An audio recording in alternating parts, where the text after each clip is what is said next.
Hi guys! Welcome to Jekotech TV! Smile ka muna dyan! Okay guys, let's go!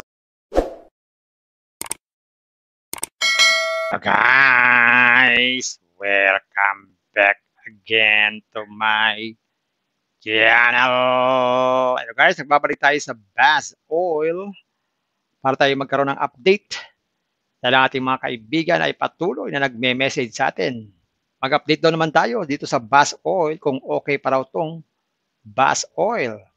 Kaya tayo ay naririto at tayo po'y mag-update para naman ma-update tayong lahat kung okay pa rin itong Bass Oil. Pero bago yan, baka naman di ko pa kayo friends sa YouTube.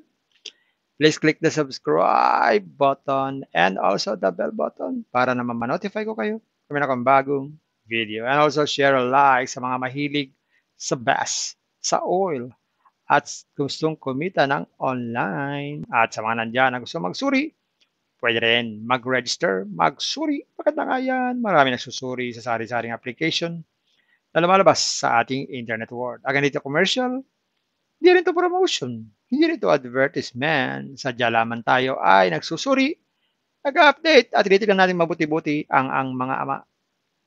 And again, dito commercial, hindi rin to promotion, hindi rin to advertisement para sa Bass Oil.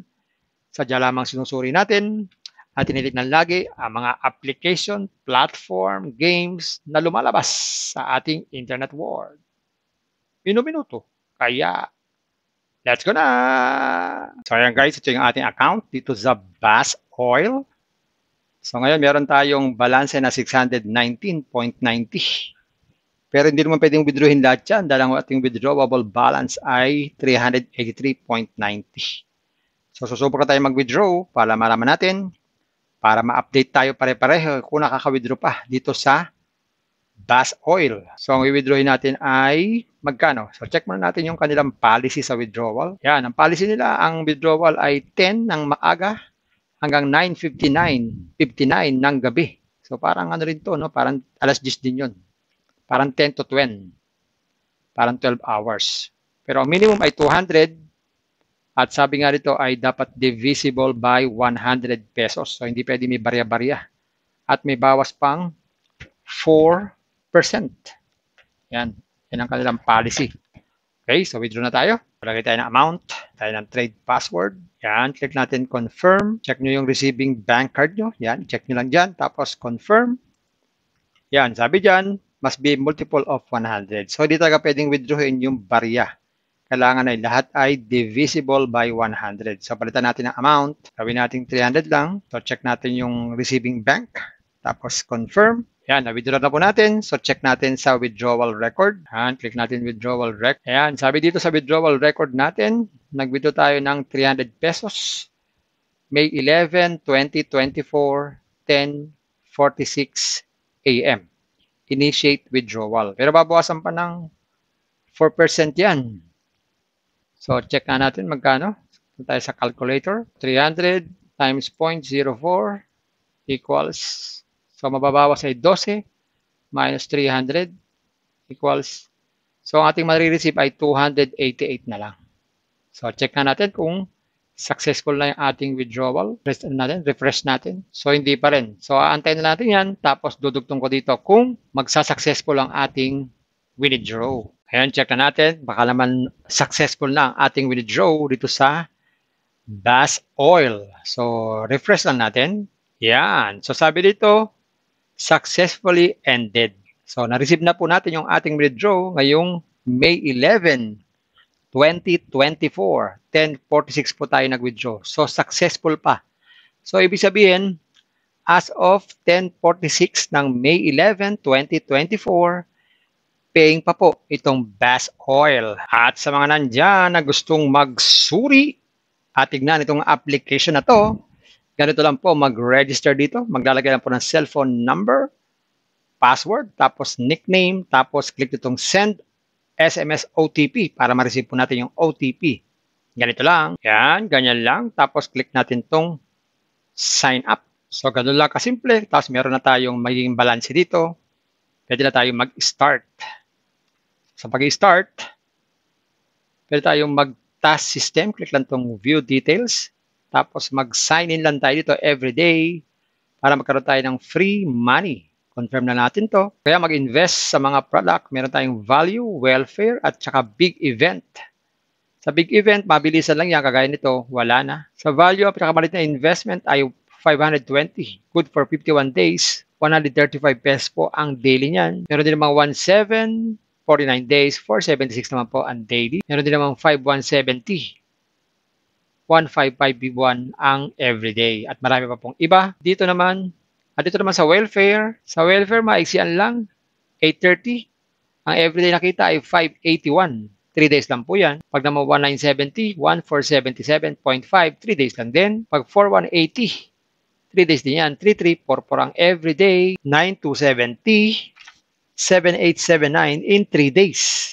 Ang gawin lang bago makapag-invest dyan, kailangan natin mag-recharge. Click lang tong mine. Yan. Click lang tong deposit. Yan. Enter amount. Pwede tayo mamili. 2,000. So, mamili tayo ng channel dito. Yan. Una. Confirm. Tapos, mag-login sa GCash, mag-transfer ng fund. Ayun, meron na tayong balance. Pwede na tayong mag-invest. Ganun lang. Sa withdrawal naman, bago mag-withdraw, click lang tong card. Tapos, click lang tong add new card. Lagay dito ang holder's name, ang GCash, at saka GCash number. Tapos, next, para makapag-withdraw tayo. Ganun lang, kasimple. Ayun guys, nakita natin, nakapag-update tayo. So, paying pa pala itong Bass Oil as of May 11, 2024. So kung meron kayo 200 dyan, mag-withdraw na po kayo. Withdraw po ng withdraw. Huwag na pong ipon-iponin pa. At sa mga nandyan naman, hindi porket nakita nyo na nakapag-withdraw tayo, ay nagmamadali naman kayo, dali-dali kayong mag-invest. Huwag po ganyan. Mag-isip-isip muna, think twice, mag-search, magtanong-tanong bago mag-invest, and invest at your own risk, invest what you can afford. So lang po sobrang pera ang ating invest. Pag yung ating pagkabuhay pa binibigyan sa ulam, tuition fee, at lalo na, huwag po tayong mangungutang. At sa pampalalang ganito mga application, minsan tumatagal, pero minsan sandaling-sandali lamang. At kung wala tayong pang-invest, kung may free, sa free na lang muna tayo. Kung may free, sa free na lang muna tayo. At sa pampalala, ang ganito mga application, minsan tumatagal, pero minsan sandaling-sandali lamang. Kaya maging maingat sa ating pag-invest. Paring paalala, sabi po sa 1 Timothy chapter 6 verse 10, for the love of money is a root of all kinds of evils, is true this craving that some have wandered away from the faith and pierced themselves with many pangs. Totoo po ito. Ang pera naman ay hindi masama. Yan ang ginagamit natin sa pang-araw-araw natin buhay, pambili ng bigas, ulam, sapatos at iba pa. Pero ang babala dito ay yung pag-ibig sa pera. Pag tayo po umibig na sa pera, maaari tayong makagawa ng sari-saring kasamaan. Yan po ang kinauugataan, yung ating pag-ibig sa pera. Kaya ito po ay isang babala. Dahil ang ating ibang mga kasama natin ay nawala na sa pananampalataya. Mas pinili nilang ibigin ang pera. Hindi na natin alam kung nasaan sila. Kaya pinag-iingat po tayo dito. Mag-iingat po tayo sa pag-ibig sa pera. Bye-bye. Ingat lagi sa pag-invest. Bye. Hi guys! Welcome to Jekotech TV! Smile ka muna dyan! Okay guys, let's go! So ayan guys, ito yung ating account dito sa Bass Oil. So ngayon meron tayong balance na 619.90. Pero hindi naman pwedeng withdrawin lahat yan dahil ang ating withdrawable balance ay 383.90.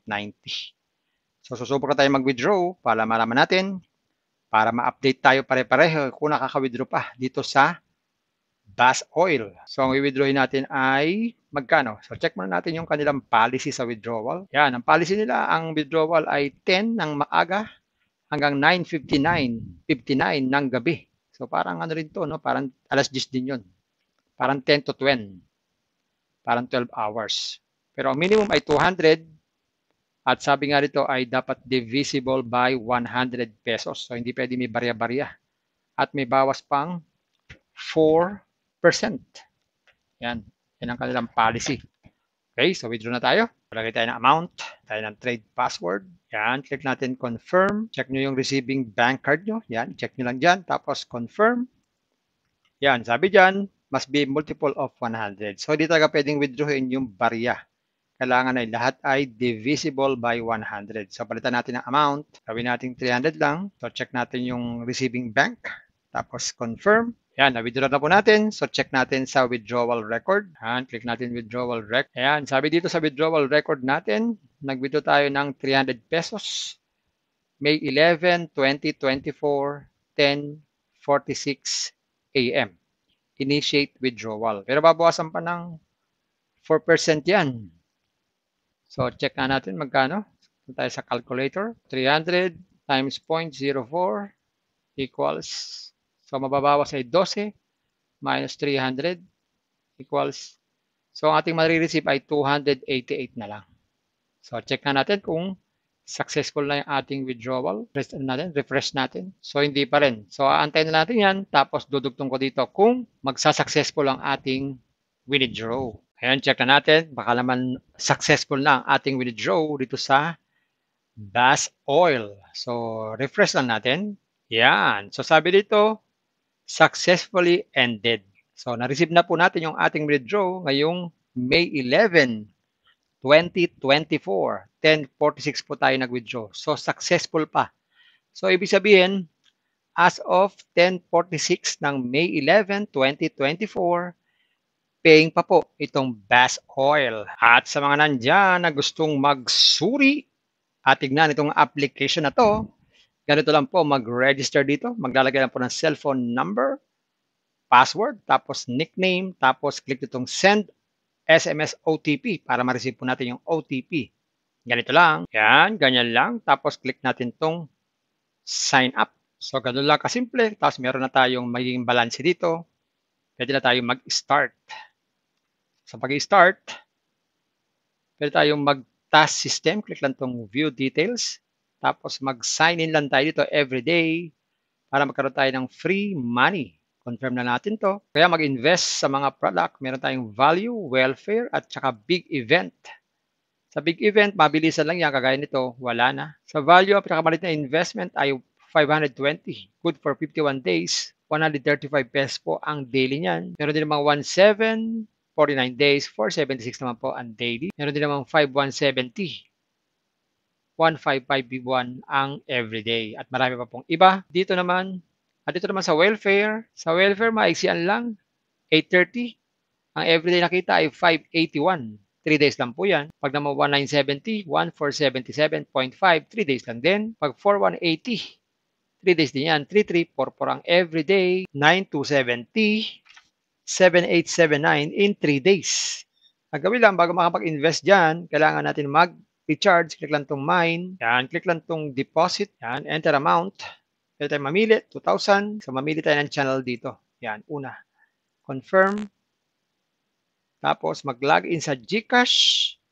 Mag-transfer ng fund. Ayun, meron na tayong balance. Pwede na tayong mag-invest.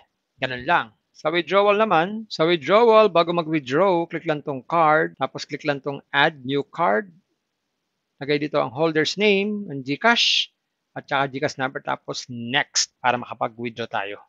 Ganun lang, kasimple. Kung may free, sa free na lang muna tayo. Kung may free, sa free na lang muna tayo. At sa pampaalala, ang ganito mga application, minsan tumatagal, pero minsan, sandaling-sandali lamang. Kaya maging maingat sa ating pag-invest. Paring paalala, sabi po sa 1 Timothy chapter 6 verse 10, for the love of money is a root of all kinds of evils, is true this craving that some have wandered away from the faith and pierced themselves with many pangs. Totoo po ito. Ang pera naman ay hindi masama. Yan ang ginagamit natin sa pang-araw-araw natin buhay, pambili ng bigas, ulam, sapatos at iba pa. Pero ang babala dito ay yung pag-ibig sa pera. Pag tayo po umibig na sa pera, maaari tayong makagawa ng sari-saring kasamaan. Yan po ang kinauugatan, yung ating pag-ibig sa pera. Kaya ito po ay isang babala. Dahil ang ating mga kasama natin ay nawala na sa pananampalataya. Mas pinili nilang ibigin ang pera. Hindi na natin alam kung nasaan sila. Kaya pinag-iingat po tayo dito. Mag-iingat po tayo sa pag-ibig sa pera. Bye-bye. Ingat lang sa pag-invest. Bye. Hi guys! Welcome to Jekotech TV! Smile ka muna dyan! Okay guys, let's go!